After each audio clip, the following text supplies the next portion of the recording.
une semaine dans le monde, c'est toute l'actualité de la semaine vue par nos éditorialistes. Avec à mes côtés cette semaine, Sarah Daniel de l'Obs. Bonjour Sarah.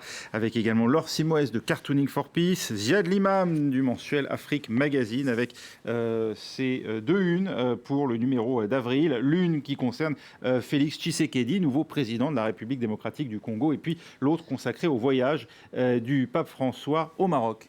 Et à l'africanisation des églises du Maghreb. Voilà. C'est un phénomène intéressant. Et puis également avec nous aujourd'hui, Denis de Montpion, journaliste politique indépendant. Merci à vous quatre d'avoir accepté de venir aujourd'hui. Alors 2 siècles de labeur, 8 de contemplation, il aura fallu 1 heure à peine à la charpente de Notre-Dame de Paris pour céder sous l'emprise des flammes. La flèche, certes un peu moins datée que l'ensemble de l'édifice, s'est effondrée. C'est l'image qu'on retiendra, à n'en pas douter, du gigantesque incendie qui ravagea donc cette semaine le bâtiment, qui sert de kilomètre zéro aux routes de France. Autant dire une référence dans l'imaginaire collectif. C'est, Sarah Daniel, un traumatisme national qu'ont vécu les Français. Oui, c'est un traumatisme national. On y a tous assisté, complètement désemparés. Moi, j'étais complètement par hasard au pied de Notre-Dame quand les flammes ont commencé à surgir. Et il y a beaucoup d'observateurs étrangers qui m'ont demandé ce que ça avait provoqué chez les Français, comment on expliquait. Et ce qui est intéressant, c'est que en fait, personne n'aurait dit, on aurait imaginé que ça aurait pu provoquer une émotion pareille. Et en fait, on a découvert qu'on avait une espèce de communauté à la disparition de ce monument qui était apparemment très ancré dans notre imaginaire.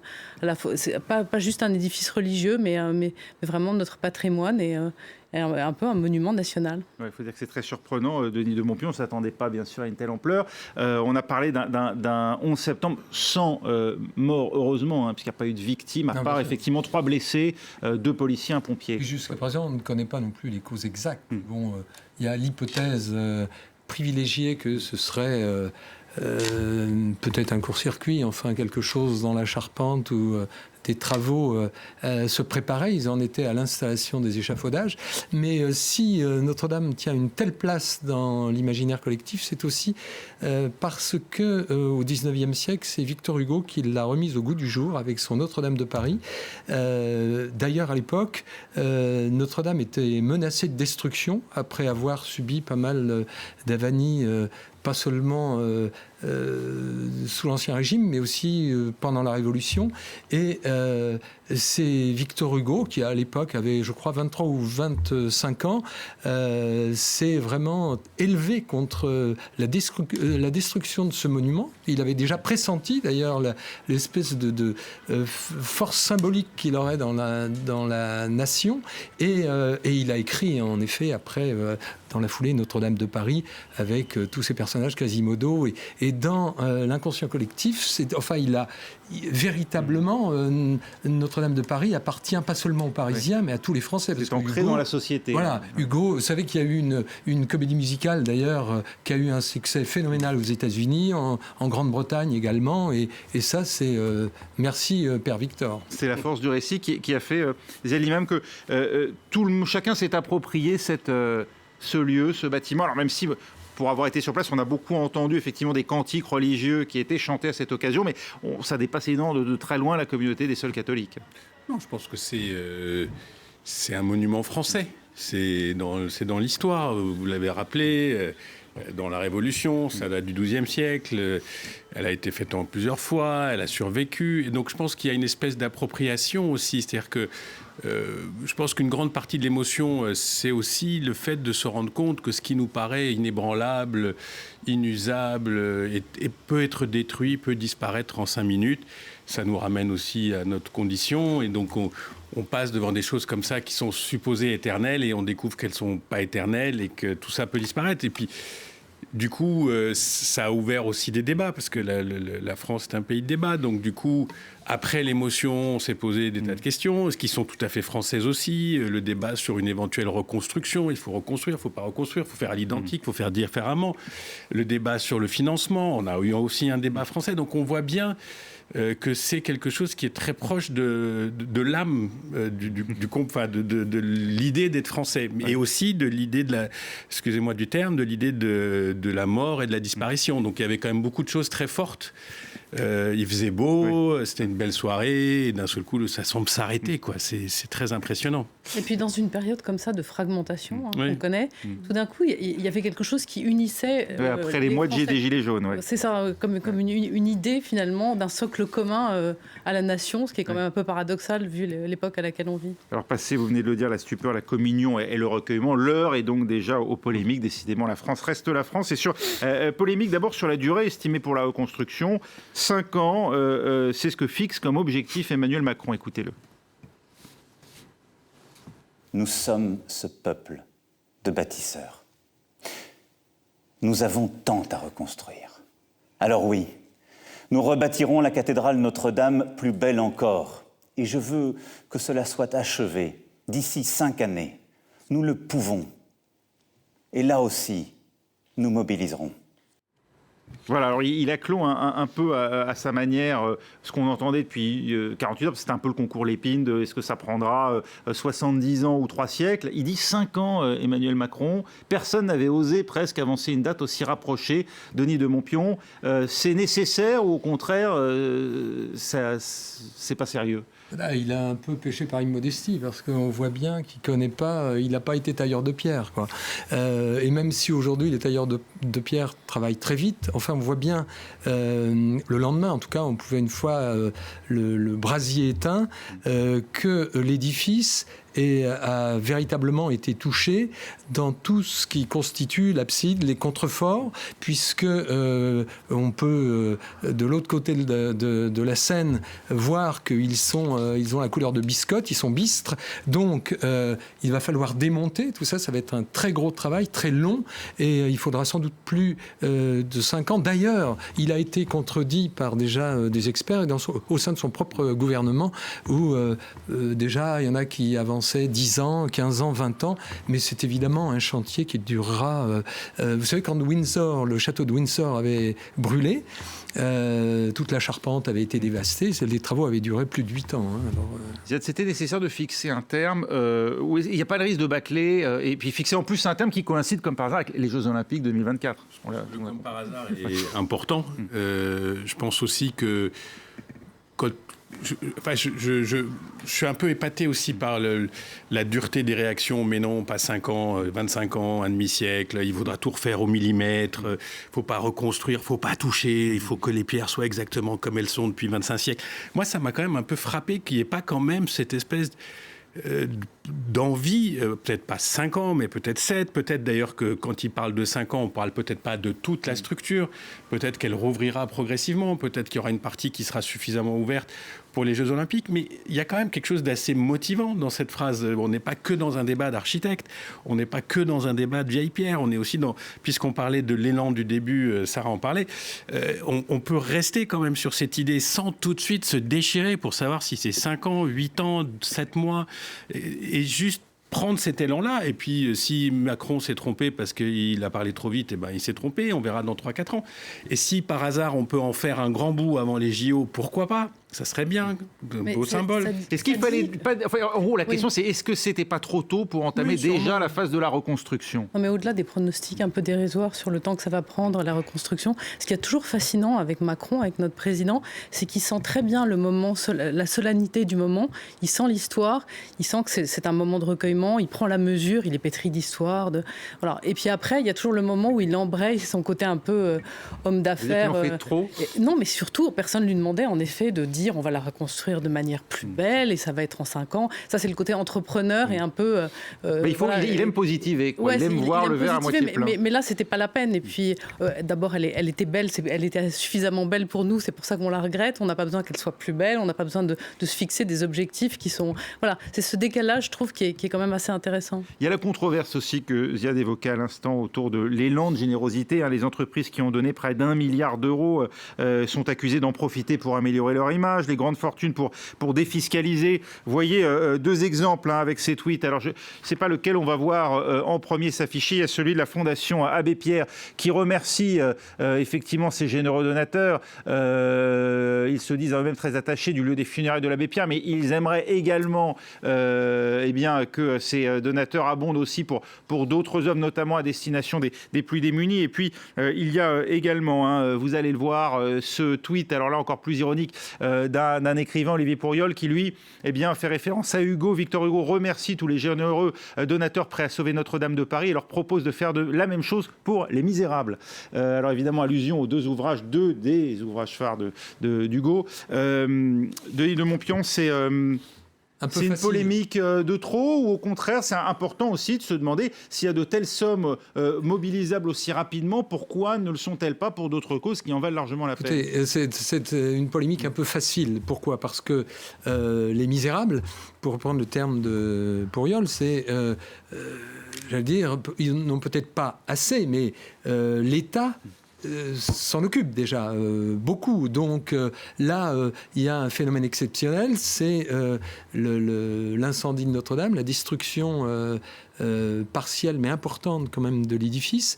Et heureusement que des groupes qui ont un rayonnement... et d'ailleurs, il n'y a pas que les groupes. Il faut penser à tous les anonymes qui vont faire des petits dons. Qui sont la polémique ne portait pas sur eux. Non, bien sûr. La polémique sur Arnaud, Pinault. Porte sur Arnaud, Pinault, L'Oréal, Total, etc., etc. Mais ce sont des groupes qui sont habitués au mécénat, d'abord, et d'autre part... Et qu'on accuse de défiscaliser au passage.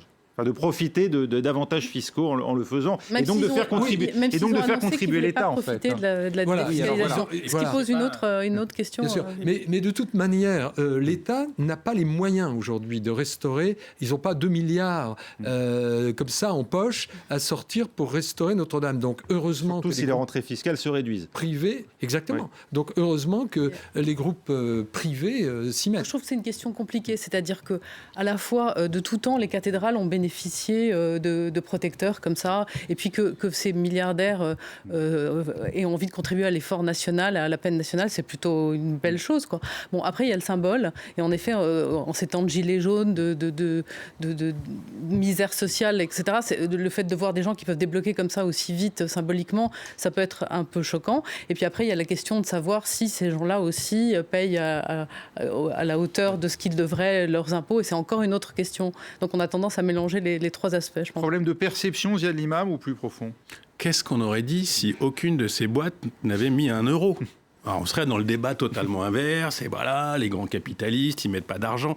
Non, je crois que l'avantage de ces débats qui sont un petit peu passionnels et excessifs, c'est qu'ils posent des vraies questions auxquelles on peut réfléchir, répondre. Bon, la défiscalisation, on s'aperçoit que c'est pas 100%, que quand on met 1 milliard, on paye quand même sur une partie, ou quand on met on s'aperçoit que le débat a fait en sorte qu'il a fallu préciser, pour certains d'entre eux, qu'ils n'accepteraient pas cette défiscalisation.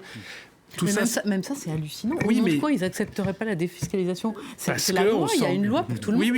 Oui, parce que la communication, ça permet au moins de poser. Quand M. Ayagon est allé trop loin en disant on va faire 90%, voilà, je pense que tout ça, ça fait partie de la discussion nécessaire sur un événement important. Et le fait que certains disent, je suis d'accord avec vous, on ne peut pas comparer ça et le reste, mais qu'on repose aussi la question de la participation à la lutte contre la pauvreté, à l'égalité, etc., ça fait partie du débat national. On ne peut pas l'empêcher. On ne peut pas dire « n'en parlez pas ». Donc parlons-en, répondons si on peut, disons c'est 2 choses différentes. Mais on ne peut pas... Et puis sur Notre-Dame, il n'y a pas que les Français qui mettent de l'argent. Les groupes dont on a parlé, mais j'ai appris que Disney mettait de l'argent, j'ai des Américains qui se sont mariés ou qui sont passés par là, ou des Chinois mettent de l'argent. Donc on voit bien que la résonance... elle n'est pas uniquement liée à une question de répartition, elle est liée aussi à quelque chose de très émotionnel, à des souvenirs, à une image, kilomètre zéro. Tous ceux qui sont passés sur le parvis, ils ont cette... Dans le passé, le château de Versailles avait pu être restauré grâce aux dons des Américains. Donc voilà, c'est un phénomène qui n'est pas nouveau. Et Après, personne n'a protesté à Il y l'époque. a une question qui est vraiment passionnante, je trouve, c'est tout ce qui aborde la problématique de la restauration, de la réfection. Comment la remettre, faut-il la mettre au goût du jour, la querelle entre les modernes et les anciens. Ça mobilise des questions absolument fondamentales et passionnantes. Il faut prendre d'éventuels raccourcis, parce qu'on voit bien que refaire à l'identique, c'est un puissant fond aussi. Oui, ou pourquoi pas, ça pourrait être mobiliser tous les grands ouvriers de France. Parce qu'on a découvert plein de choses, que la cathédrale de Reims a été bombardée pendant la Première Guerre mondiale. Moi, je ne savais pas qu'elle avait été à 80% détruite. Et reconstruite en béton. Elle a été reconstruite à l'extérieur. Elle a l'air de la cathédrale de Reims. À l'intérieur, elle est totalement 19e, elle est totalement bien. Mais c'est pas un beau béton. Est-ce qu'il fallait ouvrir tout de suite un concours national pour la flèche immédiatement voilà. Ça, c'est aussi une question un peu Il y a eu un étonnante. très beau tweet, je ne sais pas si vous l'avez vu, du directeur du théâtre de Venise, de la Fenice, qui a dit « Nous, on a brûlé 2 fois et on est toujours là, et on est toujours vivant, et on a toujours du théâtre. » La Fenice, c'était criminel. C'est la mafia qui avait, la deuxième fois, provoqué l'incendie. Laure Simoès, les dessinateurs de presse avec, bien sûr, Notre-Dame. Oui, les dessins de presse sont arrivés du monde entier et disent et résument tout ce qui vient d'être dit. On commence par un dessin de Xi qui nous vient de Chine. Alors là, c'est une aquarelle d'une grande beauté qui décrit cette espèce de stupeur qui nous a vraiment tous saisis, je crois, au moment où la flèche est tombée. Je crois qu'on a compris la gravité à ce moment-là. Avant, on voyait des flammes, on se disait, bon, ça va être éteint, mais je crois que la chute de la flèche, ça a vraiment été un grand moment. Cet autre dessin extraordinaire de Kishka, dessinateur israélien, c'est une espèce de troublante mise en abîme de cette date qui marquera l'histoire et dont on retrouvera sans doute les témoignages, les photos, les représentations dans les bouquinistes du futur. Moi, je suis sûre que les bouquinistes, dans 30, 40 ans, il y en aura encore, il y en aura peut-être plus. Donc, c'est aussi très, très, très beau de voir cette mise en abîme qui dit l'histoire. Alors, évidemment, on parlait de Hugo tout à l'heure, un dessin de Vado, dessinateur belge. On pleure avec ce Hugo qui a augmenté la beauté de Notre-Dame. Pour le dire en peu de mots. J'aime aussi beaucoup ce dessin de Rodriguez qui nous vient du Mexique. Tout le monde se souvient de cette photo emblématique de Douaneau, de la gargouille de Notre-Dame. Alors là, on voit ces espèces de gargouilles qui se sont réfugiées à l'extérieur pour échapper aux flammes et qui regardent avec une espèce d'impuissance qui a été la nôtre, qu'on a tous partagé en regardant ce spectacle, la cathédrale qui brûle.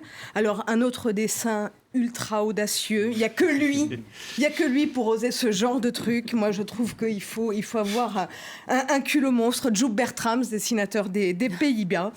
Voilà, ça se passe de mots. Le titre, Holy Shit. Alors, tout le monde comprendra. C'est à la fois bordel de merde et puis sacrée merde.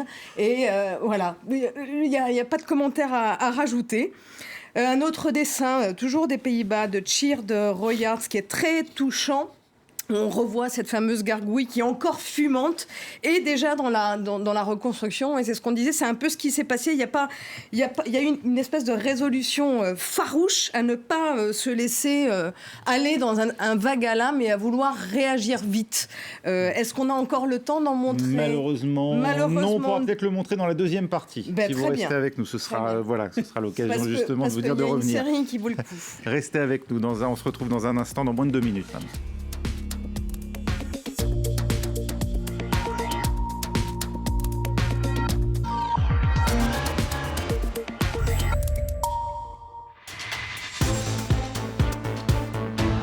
C'est la deuxième partie d'une semaine dans le monde avec toujours à mes côtés Sarah Daniel de l'Obs, avec Laure Simoès de Cartooning for Peace, Ziad Limam d'Afrique Magazine et Denis de Montpion, journaliste politique indépendant. Laure Simoès, vous aviez encore des illustrations, des dessins de presse à nous montrer sur Notre-Dame. Oui, je termine juste. Donc après les dessins hommages du monde entier, la polémique, on le dit, arrive. Les dons commencent à affluer. Un dessin de Gio pour Marianne. Déjà un projet de restauration grâce aux dons. Et quand on voit la rosace, tout le monde aura reconnu le mécène principal. On en parlait tout à l'heure. Vous citiez donc cette citation de Pourriol. Mikaya a repris un petit peu la même idée. Plus de 900 millions d'euros trouvés en quelques jours pour reconstruire Notre-Dame de Paris. Tant mieux. Et pour les misérables, on fait quoi ? Ce dessin aussi que je trouve très beau et très intelligent de Hall, dessinateur américain.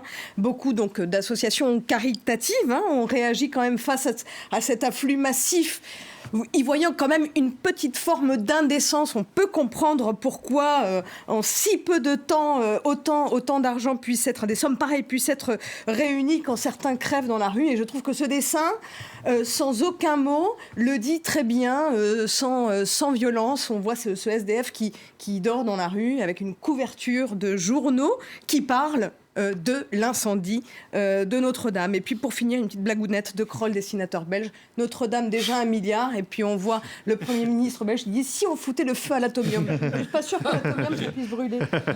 Ça peut fondre peut-être. Pas mal.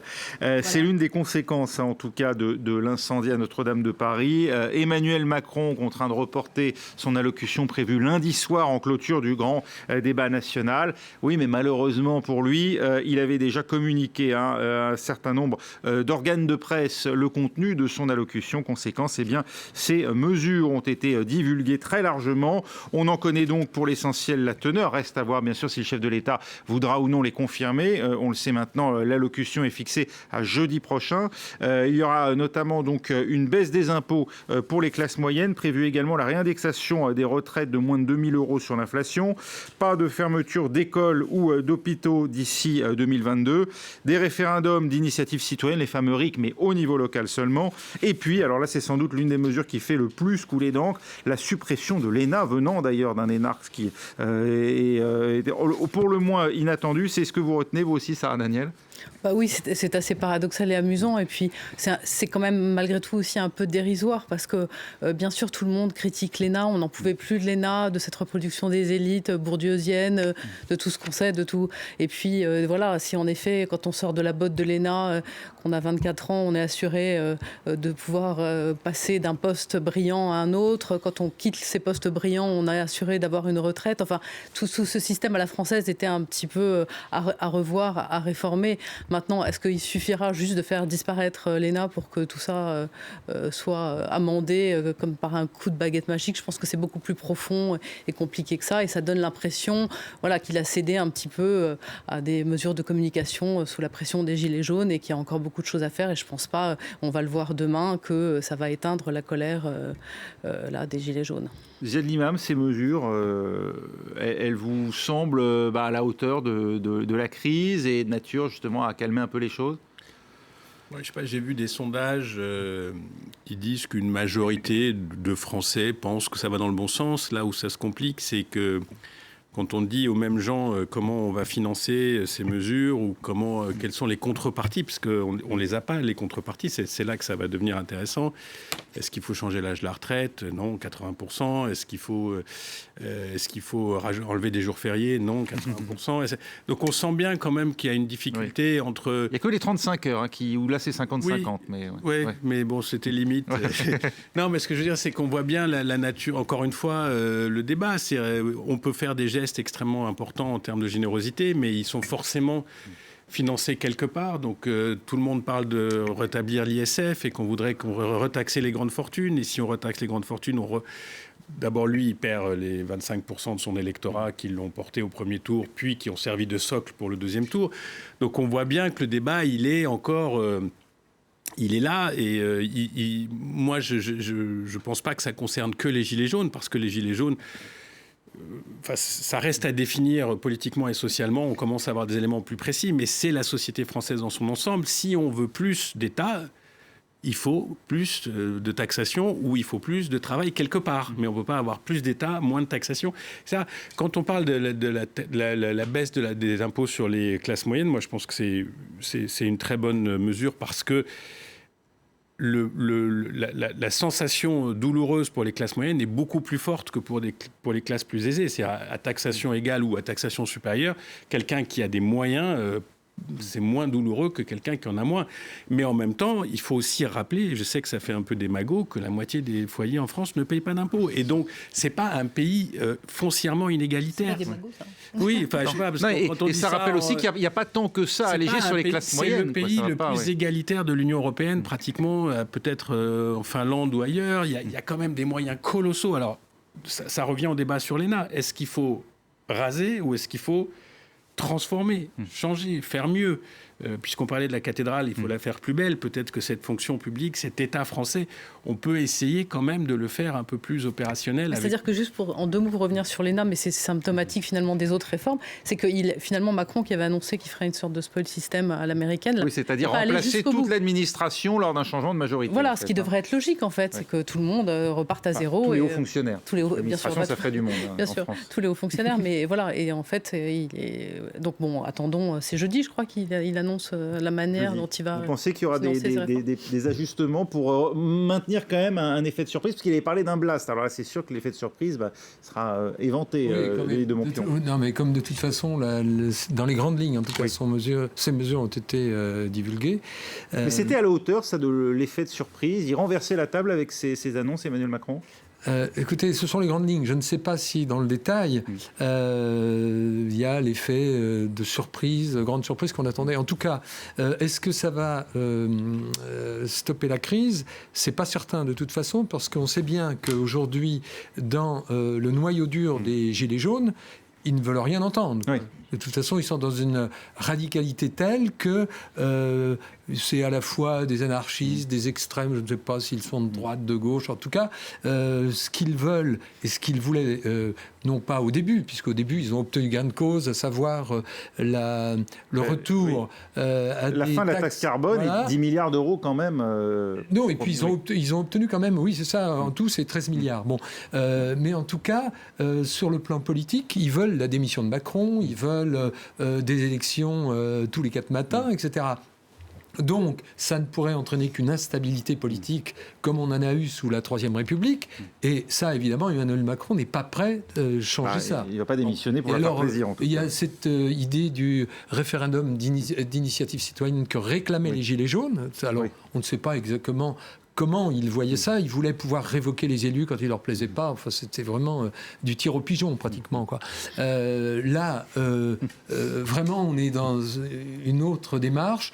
Il est question peut-être d'avoir un référendum d'initiative citoyenne pour des questions locales, puisqu'il existe depuis Nicolas Sarkozy le référendum d'initiative partagée. Tellement compliqué à mettre en œuvre. Bien sûr, mais qui est mis en œuvre. Là, on a un groupe de députés qui s'est lancé pour protester contre la privatisation d'aéroports de Paris. Mais on voit bien la difficulté justement à aller au bout. L'avenir le dira. Oui. Laure Simoes, voilà, les mesures qu'envisage d'annoncer le président de la République, puisqu'on n'en sait pas plus. Alors. Oui, non, là-dessus, les dessins n'ont pas encore vraiment travaillé. Ils attendent peut-être jeudi pour prendre leur crayon, mais en tout cas, l'allocution d'Édouard Philippe, un peu en amont, a inspiré Chapat, dessinateur suisse. Grand débat, la conclusion. Nous devons baisser les impôts. Merci les Gilets jaunes, dit ce monsieur qui a l'air plutôt avec un bon verre de cognac. J'ai l'impression que c'est du cognac ce qu'il y a dans ce... Il fait pas très gilet jaune. Voilà, il fait pas très gilet jaune. Il a l'air... boivent du cognac. Il a l'air plutôt... Oui, mais enfin, il a l'air plutôt... Merci qui ? Merci les gilets jaunes, diront, parce que voilà, ISF supprimé. Alors, dessinateur belge, Kroll, qu'on aime beaucoup, hein, il y a eu ce télescopage de 2 actualités, évidemment, avec l'incendie. Donc, on voit les gilets jaunes, là, ce couple qui était en train d'attendre l'allocution de Macron. Je comptais vous annoncer que j'allais baisser tous les impôts de 50% et doubler vos retraites. Mais pas de chance. Pour réparer tout ça, je vais devoir doubler vos impôts, mettre la retraite à 75 ans.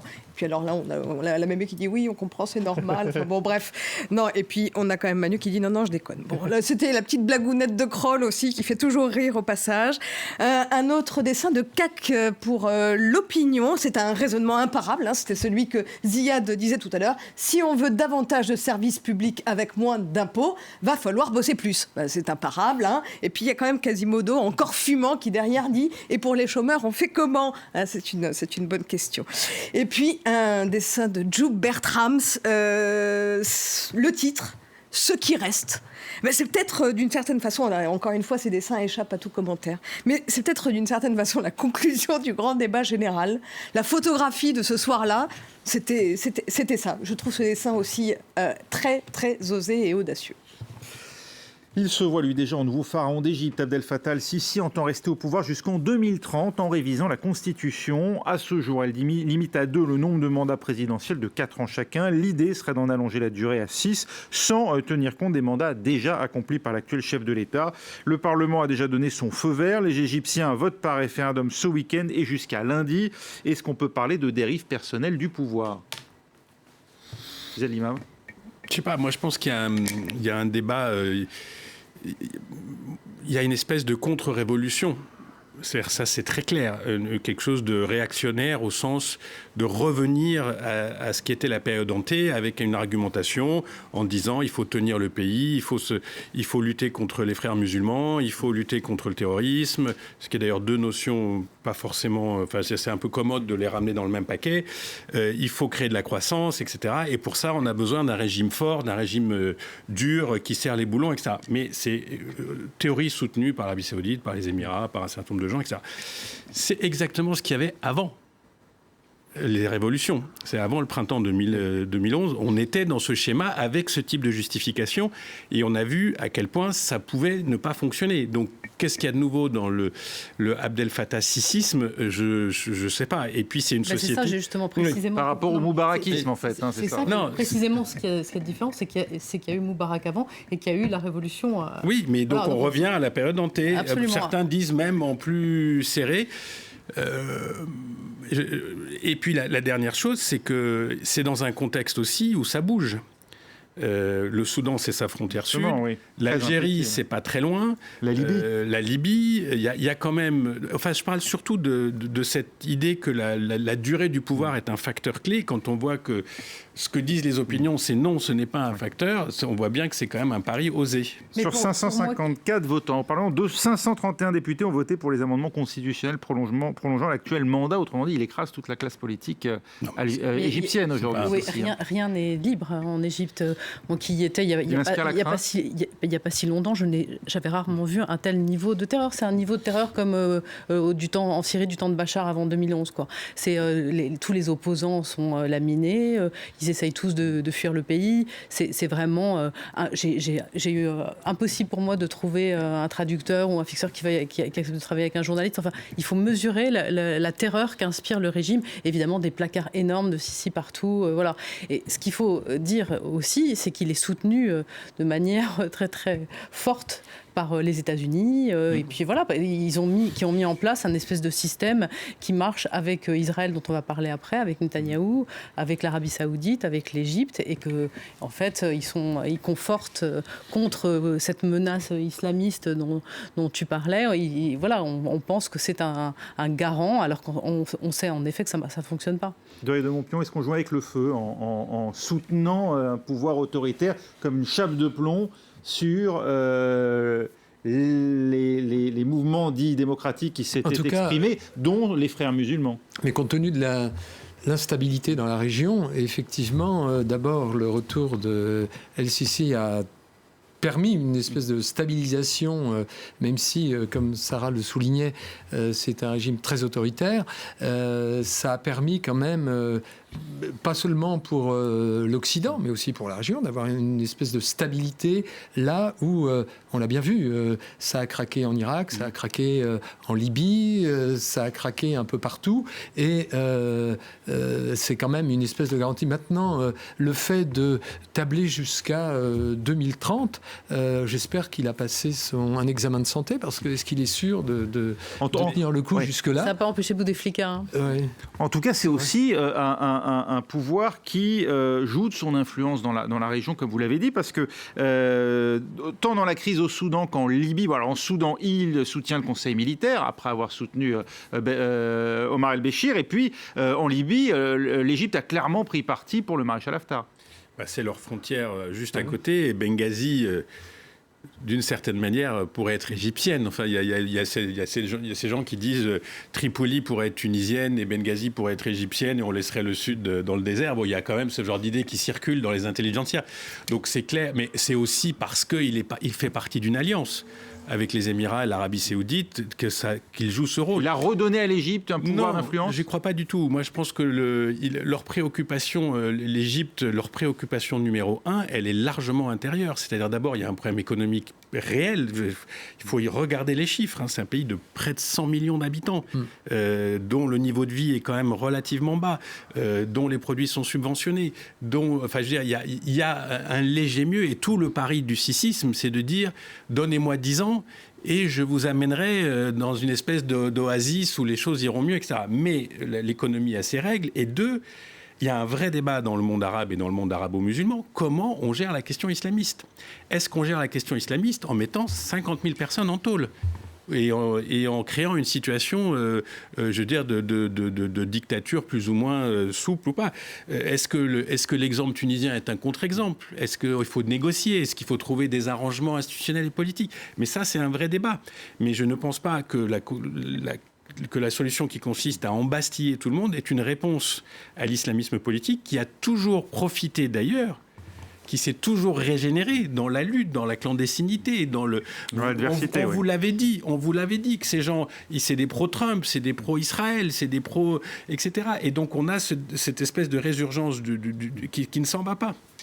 Laure Simoes, les dessinateurs de presse à propos donc, de Sisi. Oui, un premier dessin qui nous vient du Maroc de Khalid Guédar. Donc, on l'a dit, le vote du Parlement offre un boulevard à Sisi pour rester au pouvoir donc jusqu'à 2030, s'il tient jusque-là avec cette réforme constitutionnelle. Voilà, toute la dimension ultra-autoritaire, pour ne pas dire dictatoriale, tout le monde aura vu le mouvement du bras, est ici résumé. Alors, il faut dire qu'il est arrivé au pouvoir en 2013 par un coup d'État, qu'il a été élu et réélu à chaque fois à 97% des suffrages. Donc c'est Damien Glé du Burkina Faso qui nous l'explique dans cette espèce de série de portraits. Voilà, le temps passe, il y a peut-être quelques rides qui sont apparus et puis une espèce de visage de plus en plus autoritaire, mais sinon la figure reste immuable. Un dessin très très intéressant de Chérif Arafat, qui est un dessinateur égyptien qui vit sur place, donc qui sait de quoi il parle. Alors, selon RSF, là, qui a publié hier son classement mondial, l'Égypte est une des plus grandes prisons du monde pour les journalistes. Elle est classée 163e au classement sur 180. Donc là, on a une espèce de dessin symbolique qui part d'essence. L'ouïe dehors, l'œil qui regarde, la bouche qui ne peut plus parler parce qu'elle est enfermée en prison. C'est un dessin très remarquable. Et puis, on parlait tout à l'heure du soutien des États-Unis. Un dessin de Vado, dessinateur belge. Voilà, Trump l'a récemment félicité pour son très bon travail, je cite. Et donc voilà, on a ce dialogue chez moi en Égypte. Tout le monde m'obéit et ferme sa gueule, surtout la presse. Et lui qui répond « T'es bien, toi, pour un musulman ?» C'est bien une phrase de Trump, ça. On a choisi au passage de ne pas revenir sur le rapport Muller, dont on connaît maintenant les grandes lignes. Bon, il faudra un roman, mais enfin, on en avait déjà beaucoup parlé. On va terminer avec Benyamin Netanyahou et cette question, peut-il gouverner encore plus à droite Israël qu'il ne l'a fait jusqu'à présent, conforté par une nouvelle victoire, sa 5e, la 4e consécutive. Le leader du Likoud a été chargé par Reuven Rivlin cette semaine de former un nouveau gouvernement. Il semble évidemment en avoir la possibilité avec 65 mandats sur les 120 que compte la Knesset, en comptant bien sûr ses alliés naturels, nationalistes et orthodoxes de droite. Et s'il nous surprenait, Denis de Montpion, lui qui promettait au soir de l'élection d'être le Premier ministre de tous les Israéliens, entendez, de droite comme de gauche, juifs et arabes, peut-il finir sa carrière en Begin, d'après vous ? En tout cas, il est bien parti parce que sa réélection n'était pas gagnée d'avance et puis il réalise quand même un score assez... Enfin, Begin, ça voudrait dire quand même qu'il tend la main au camp adverse. C'est pas le cas tout est possible. Non, mais tout est possible. Maintenant, il en est à son 5e mandat. Il peut très bien... on l'a déjà vu, oui, avec Begin, vous avez raison. Dans le passé, il y a eu comme ça un moment où il fait de la politique, Netanyahou. Il est très bon. Je pense que là, vraiment, excuse-moi, Denis, mais là, en aucun cas. En aucun cas. Sait-on jamais.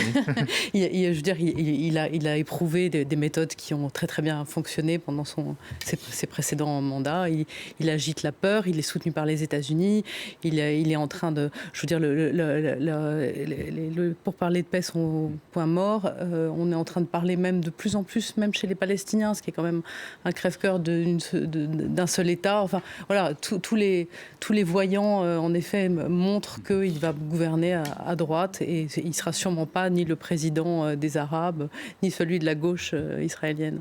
Un débat que nous avons fait cette semaine. Lors de ce débat, nos invités nous ont dit, en fait, finalement, des Israéliens en plateau nous ont dit, il a inventé la politique de Trump avant Trump. Il a fait du Trump il y a 20 ans déjà, dès les années 90. Non seulement de Trump, mais aussi de l'illibéralisme. Regardez ses rapports avec Orban. Enfin, c'est assez fascinant, en fait. Hein. Ouais. Ce qui est très intéressant dans toute cette évolution, c'est qu'il gagne parce que aussi la société israélienne est de plus en plus à droite, que les gens qui s'opposent à lui n'osent pas s'opposer à lui de manière frontale, c'est-à-dire Gantz, etc. La première chose qu'il a dit, c'est qu'il avait rasé Gaza, et donc forcément, on va pas rassembler un centre-gauche, ni même des Arabes israéliens qui auraient pu amener leur voix, etc. Donc on a quand même une société qui est politiquement bien ancrée à droite sur les questions sécuritaires, sur la question palestinienne, voire à l'ultra-droite, et qui ne se pose jamais, au moins publiquement, parce que ça reste que des petites voix. La question d'un seul État, on y va à vitesse grand V. Et la deuxième, la question de la démocratie, du rêve sioniste, du rêve Ben Gourion, de cette nation qui est un phare, qui apporte une lumière, etc. Et qu'est-ce qu'on voit ? On voit l'endurcissement, l'autoritarisme, l'occupation des ministres religieux, ultra-religieux qui imposent leurs lois. Et moi, je pense que ça pose la question de la démocratie israélienne et qu'on y va fatalement. Et du devenir d'Israël comme État juif, parce que démographiquement... On n'est quand même pas en Égypte. Non, il y a des élections. On parle d'une démocratie. Non, au contraire, Oui, ça reste... Israël reste une démocratie. Ah oui, non, mais tout à fait, et très représentative. Et ce qui va être très intéressant... Des citoyens de différentes classes. Non, mais bien sûr, mais... Non, mais personne n'a dit ça.